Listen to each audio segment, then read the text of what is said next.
Suite de notre matinale spéciale 80 km/h sur les routes départementales à partir de dimanche. Régis Hervé, vous êtes avec le délégué interministériel à la sécurité routière. Bonjour Emmanuel Barbe. Bonjour. Merci d'avoir accepté l'invitation de France Bleu Berry. Dimanche donc, la règle change. Ce sera 80 au lieu de 90 km/h sur nos routes secondaires. Vous nous dites, les pouvoirs publics disent depuis des mois maintenant qu'avec cette mesure, on pourrait sauver entre 300 et 400 vies par an, sans parler des blessés, très nombreux, 24 000 par an, hein, je crois. Sur quoi vous vous appuyez pour dire ça, Emmanuel Barbe? Effet d'annonce, disait tout à l'heure Serge Descoux sur France Bleu Berry, le président du conseil départemental.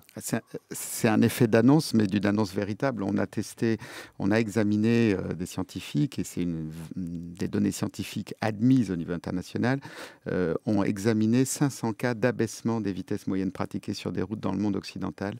Et toutes les fois, on retrouve un chiffre identique. Vous arrivez à baisser d'1% la vitesse moyenne pratiquée, vous baissez de 4% les morts. On l'a testé en France. Quand Jacques Chirac, en 2002, installe les premiers radars automatiques, ils ont un effet extraordinaire. Les gens voyaient des radars partout, pour faire simple.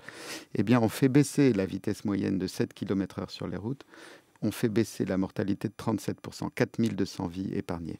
Et encore récemment, on a évalué la même méthode en Suède, où ils ont baissé la vitesse de 10 km/h sur les mêmes routes, et on a observé les mêmes chiffres, alors que les voitures et la technologie a évolué.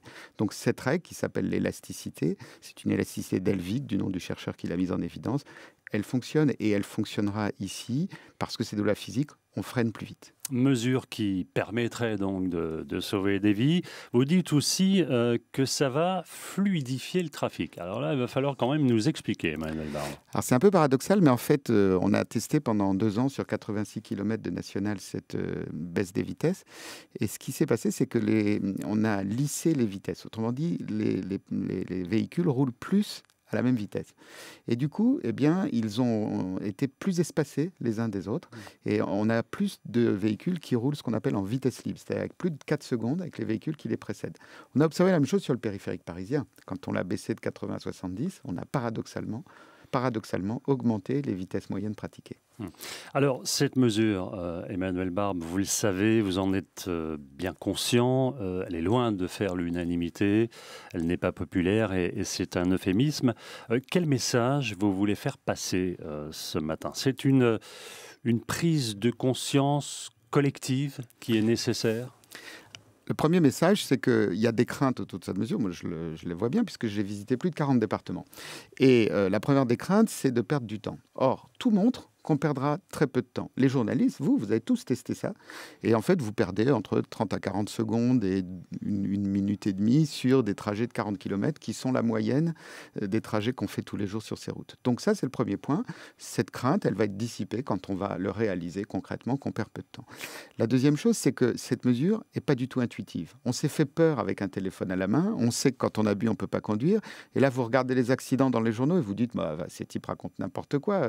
C'est pas parce qu'on aurait roulé à 80 que cet accident-là ou cet autre aurait été évité. En fait, en roulant moins vite, vous pouvez freiner mieux. Donc, il y a 13 mètres de différence entre 90 km/h et 80. C'est énorme. Hein, c'est énorme. 13 mètres, c'est 4 fois studio. Hein, c'est beaucoup de... Et surtout, si vous ne disposez pas de ces 13 mètres, quand vous avez l'accident, vous êtes encore à 48 km/h. C'est-à-dire que c'est une force de destruction très grande. Et donc, qu'est-ce qui va se passer? C'est que certains accidents seront inévitables, et ils auront lieu. Parfois, ils seront moins graves parce qu'on aura eu le temps, en roulant moins vite, de freiner. C'est comme on monte dans notre film, 13 mètres. Et puis, certains accidents seront évités. Donc, on va écrire une chronique des accidents évités ou des accidents moins graves. Et ça touche tous les facteurs d'accidentalité. J'écoutais tout à l'heure le président du conseil départemental de l'Indre. Serge Descoux, oui. Il commet une erreur en tant qu'accidentologue, qu'il n'est pas, mais parce que tout simplement, c'est une mesure de lutte contre les accidents. Ce n'est pas du tout une mesure de lutte contre la vitesse.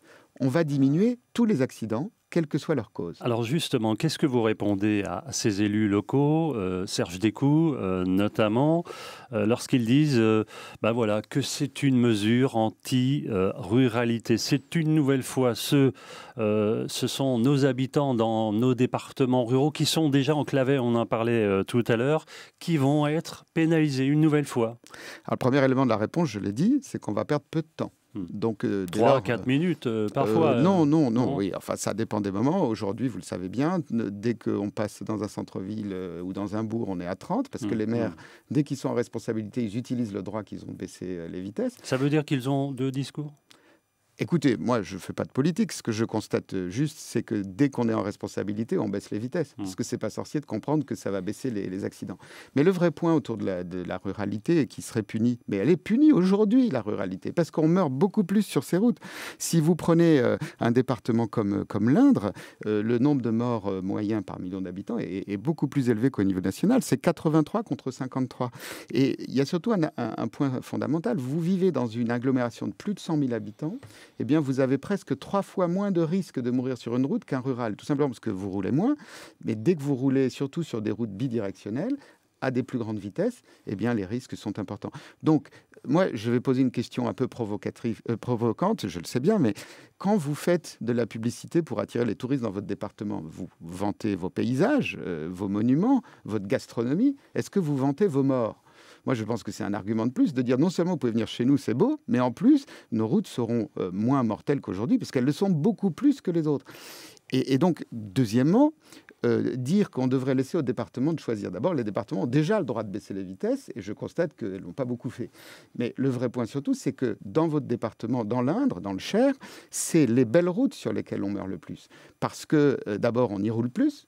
Donc, c'est vraiment les axes structurants d'un département sur lequel on meurt le plus. Et deuxièmement, on y roule plus, mais on y roule plus vite. Et la vitesse, c'est toujours un facteur aggravant des accidents. Donc, c'est une fausse bonne idée de confier au département le soin de déterminer les routes accidentelles. On a déjà fait le travail. On sait quelles sont ces routes. Emmanuel Barbe, le délégué interministériel à la sécurité routière invité ce matin de France Bleu Berry. Il est 7h52. Si on dépasse les 80 km/h, si on roule à 87, 88, 90, on sera bien sûr sanctionné. Cette mesure, elle va augmenter le nombre, fatalement, d'infractions et donc d'amendes. Ça va rapporter de l'argent à l'État, tout ça, non ? Alors d'abord, l'État, c'est vous, c'est nous. La deuxième chose, c'est qu'assurément... Ça va mettre de l'argent dans les caisses, en tout cas. Assurément, il y aura... Beaucoup ? Alors, on est incapable de le dire, c'est vraiment totalement... On a parlé de 300 millions. C'est de la fantaisie, c'est des calculs de coin de table pour faire de la polémique. On n'en sait rien, en fait. Une chose est sûre, on est tympanisé autour du 80, donc il n'y a aucun Français qui l'ignore. Aujourd'hui, si quelqu'un ne sait pas qu'on va passer à 80, c'est qu'il était sur la Lune en vacances. En tout cas, pas sur France Bleu Berry. En tout cas, pas sur France Bleu Berry, voilà. Non, en réalité, cet argent, c'est pas de l'argent, c'est de l'argent dans les caisses de tous, mais surtout, ça alimentera le fonds des hôpitaux pour soigner les blessés de la route. C'est sûr, ça ? Ah ouais, ça va être traçable, c'est dans des documents comptables. Ça veut dire que l'argent récupéré servira intégralement aux hôpitaux. Le surplus. Le surplus, voilà, bien le sûr. surplus, c'est un engagement du Premier ministre qui sera traçable comptablement. Et vous savez, le temps des gens qui sont accidentés, c'est pas les 30 secondes, la minute ou la minute 20. C'est des temps infinis, c'est des temps qui se dilatent. Et pour ceux qui vont rester invalides ou cérébro-lésés ou toutes les horreurs que produit la violence routière, c'est la vie. Et la vie, pas seulement de ces personnes, mais celle de leur famille. Et c'est à ça qu'il faut penser. Donc, oui, cet argent ira là. Donc, c'est pas pour combler les dettes. C'est ça que je veux dire. Mais moi, je voudrais dire, vous parlez d'argent, parlons d'argent. Notre business model, il est épouvantable. Les radars rapportent 1 milliard d'euros. D'accord ? L'État dépense chaque année 3 milliards 700 millions d'euros pour lutter contre la violence routière. Et la société française, tous les ans, est obligée de dépenser entre 35 et 50 milliards d'euros. Certains de nos auditeurs, en vous écoutant en ce moment, doivent se dire, bien, enlevez-les, les radars, alors. Pourquoi est-ce qu'on les enlèverait ? Si ça coûte beaucoup d'argent. Non, ils rapportent 1 milliard d'euros, d'accord ? Et surtout, ils ont sauvé énormément de vies. On a des calculs qui le montrent très bien. Mais le vrai point ici, c'est que, très franchement, le débat sur ce que rapportent les radars est un débat de facilité de pensée, quand je vous ai exposé les chiffres que je viens de vous dire. Concrètement, tous les radars sont actuellement ou ont été recalibrés ? Comment ça se passe ? Ils le seront le 1er juillet. Ils seront le 1er juillet et il n'y aura pas de période de tolérance, de bienveillance. Le radar, lui, Alors, le radar, c'est un peu bête. Voilà. Ça flash, c'est difficile de dialoguer avec un radar, c'est certain. Les forces de l'ordre vont faire de la pédagogie. Dans un premier temps, oui. Et surtout, elles vont distribuer de la documentation pour continuer à expliquer cette mesure. Alors, la mesure va être testée, nous dit-on, pendant 2 ans.